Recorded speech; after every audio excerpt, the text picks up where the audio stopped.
Recently, there was a triumph of the little guy over a large corporation involving thousands of people banding together and working in unison. No, I'm not talking about the GameStop Redditors.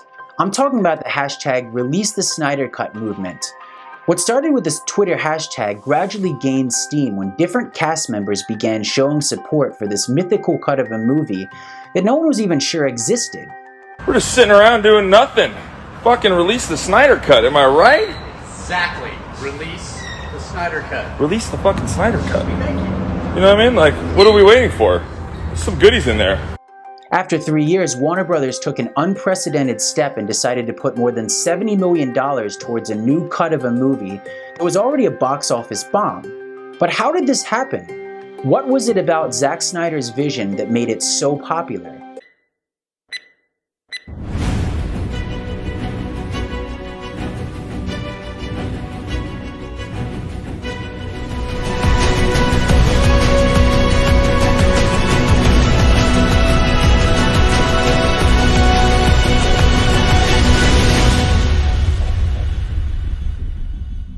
Welcome to the Zeitgeist, guys. Zack Snyder starts Man of Steel off with an Avatar-esque Krypton that we haven't seen in previous iterations. This Krypton is established as a controlling society where babies are manufactured to serve a specific purpose. This society has destroyed itself, and Kal-El is the first natural-born birth in centuries. Unlike his Kryptonian counterparts, he is free to forge his own destiny without being under anyone's control. We have had a child, Zod. Boy child. Krypton's first natural birth in centuries. And he will be free. Free to forge his own destiny. Heresy! There are many parallels between Kryptonians and humans, and in Superman Red Son, Krypton is actually Earth far in the future that now has harsh conditions that have forced the people to adapt. There are several really cool documentaries on the science behind Superman, in an attempt to provide scientific reasons why Superman has some of the powers that he does, something Snyder also tried to do in Man of Steel. Combine these two ideas and you've got a really cool fan theory, but I digress. Moving on, the comparisons to Jesus are abundant and fairly obvious in Man of Steel. You can save her, Cal. You can save all of them.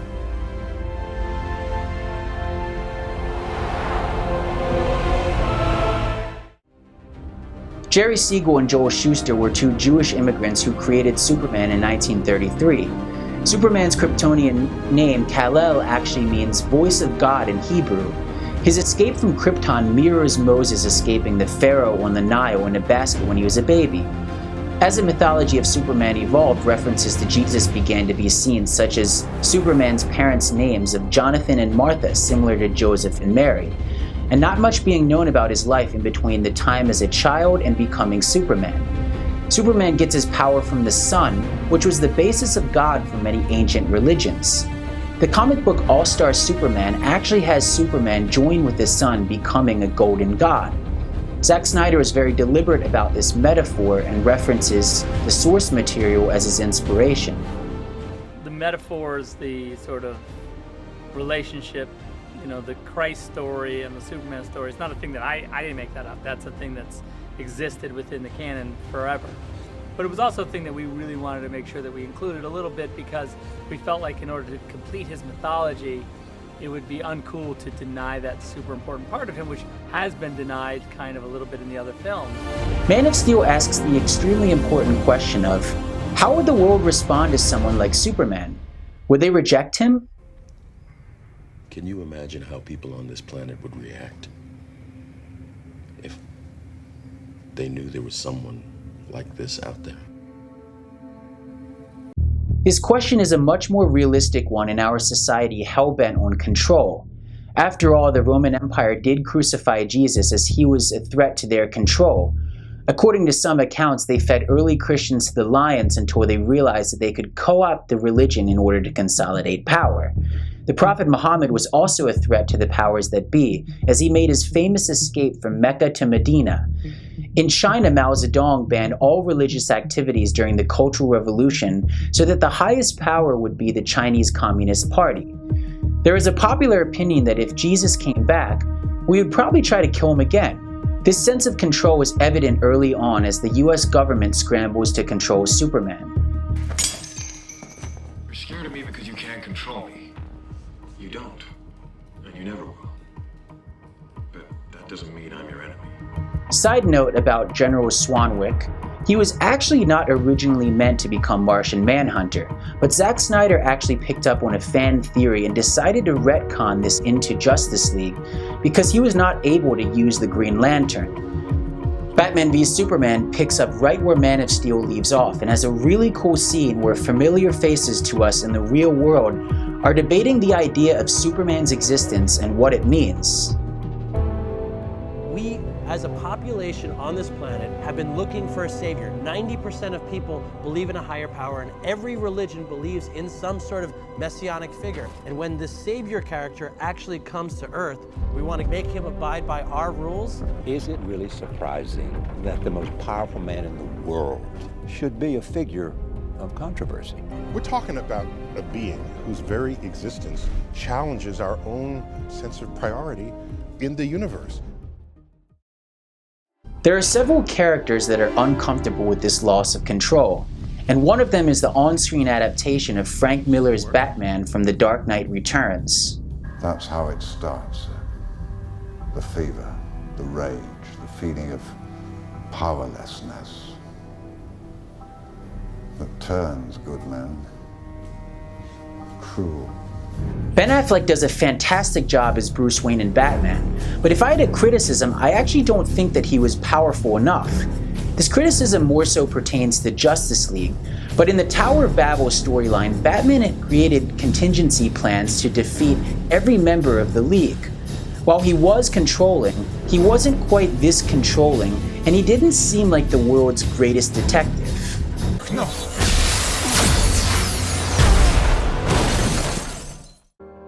By far the most maligned scene in Batman v Superman was the infamous Martha scene. While the writing of this may have been a bit heavy-handed, it signals a major turning point in Batman's journey as he now sees this God's love for his human family, even as he is about to metaphorically die on the cross. Abba.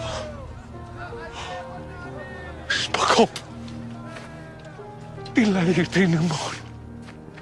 Once Superman does sacrifice himself, we see Batman's faith emerge and his characterization start to shift as this chapter comes to a close. Man is still good. We fight, we kill, we betray one another. But we can rebuild. We can do better. We will. We have to. After the death of Superman, the Snyder Cut makes it immediately apparent that our heroes are living in a godless world. It's deduced that Superman's presence had deterred an invasion, but now that he was gone, the world was ripe to be destroyed. No protectors here. No lanterns. No Kryptonian. When Darkseid's forces had arrived previously, they did not enter a godless world, as the Greek gods such as Zeus and Ares led an alliance to repel them.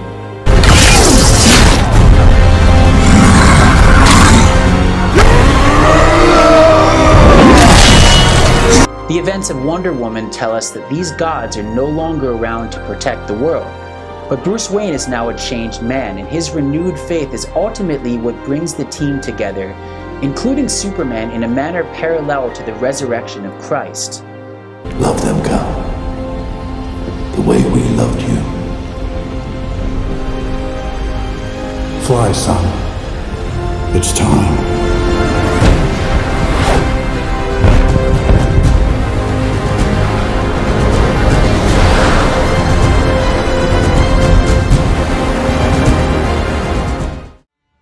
But that's not it. What if God is not actually good?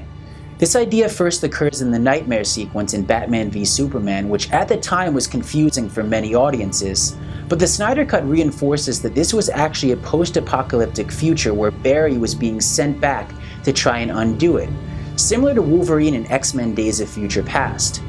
Considering this possible future, this sense of control exhibited by characters skeptical of Superman seems to be warranted. But he is not our enemy. Not today. 20 years in Gotham, Alfred. We've seen what promises are worth. How many good guys are left? How many stayed that way? You don't have to use a silver bullet. But if you forge one, well then, we don't have to depend upon the kindness of monsters. We got lucky with Superman who shared our values. The next Superman might not. You're playing with fire, Amanda. I'm fighting fire with fire. This idea of a bad Superman has actually appeared before in various forms. Most recently in the wildly popular video game series Injustice: Gods Among Us. In this iteration, Superman is driven to be a tyrant by the death of Lois Lane, similar to his future in the Nightmare timeline. Like in the Snyder Cut, the events of Injustice cause unlikely alliances and delineates the idea of heroes and villains. You need me. You need me to help you undo this world you created by letting her die. This idea is also explored in the comic book series Superman Red Son, where Kal-El's spaceship lands in the Soviet Union instead of Kansas. And also the movie Brightburn covers this to a more extreme extent. Lex Luthor alludes to this paradox of being both all-powerful and all-good. I figured out way back. If God is all-powerful, he cannot be all-good. And if he is all-good, then he cannot be all-powerful. In Christianity, God hasn't always been portrayed as benevolent, and during the First Great Awakening, John Edwards portrayed an extremely cruel God in his sermon, Sinners in the Hands of an Angry God. The idea of gods not being good is also a theme of Wonder Woman, whose story exists in Greek mythology, where there were many gods that were constantly infighting and had distinct personalities. Superman might not be explicitly good or evil, but maybe just complex. The fact is, maybe he's not some sort of devil or Jesus character. Maybe he's just a guy trying to do the right thing. But maybe this is just it. Maybe, much like many religions of old in places like Greece, Egypt, and Mesopotamia, gods are very human-like and can choose either good or evil. What the Snyderverse really does particularly well is reinforce the themes of love and family and the influence that they play in our heroes' paths. Love and family are ultimately the reasons that both gods and men decide to be good.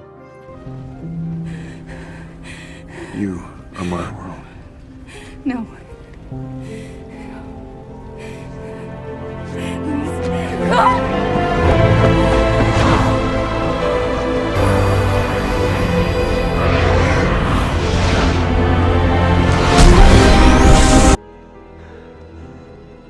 I love you.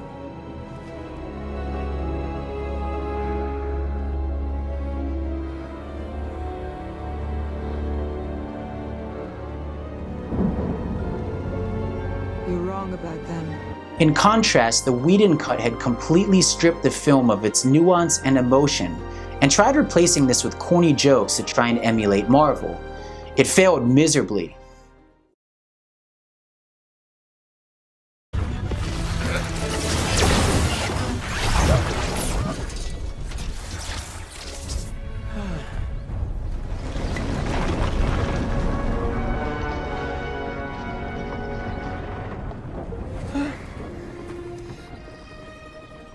Dostoevsky.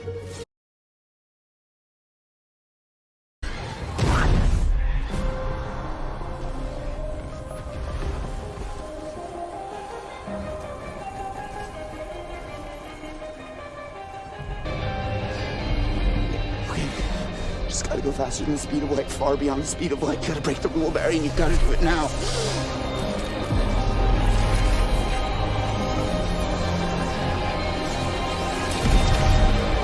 A big reason that Wonder Woman 1984 was underwhelming was because it was really hard to imagine it in the same universe established by Man of Steel that ponders the question of how the world would respond to such a powerful being.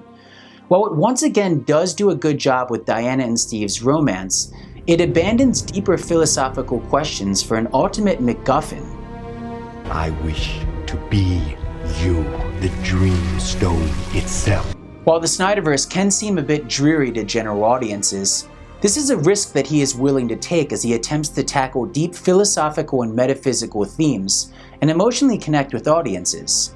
Marvel is very good at what they do, but they seem to have a general formula that they follow which is much lighter in tone and appeals to a wider audience. Whether you love him or hate him, Snyder's got a very distinct style and vision, and I think that I speak for many people when I say that I would love to see him explore more of this vision. Hashtag restore the Snyderverse. That's the Zeitgeist, guys. This is the first part of a 6-part series that I plan on doing on my favorite comic book movies, so I look forward to hearing your feedback on what you liked and how I can improve. Thanks for nerding out with me, and if you enjoyed this, make sure to like, comment, or subscribe to my channel. Thanks guys, and I will see you in the next one.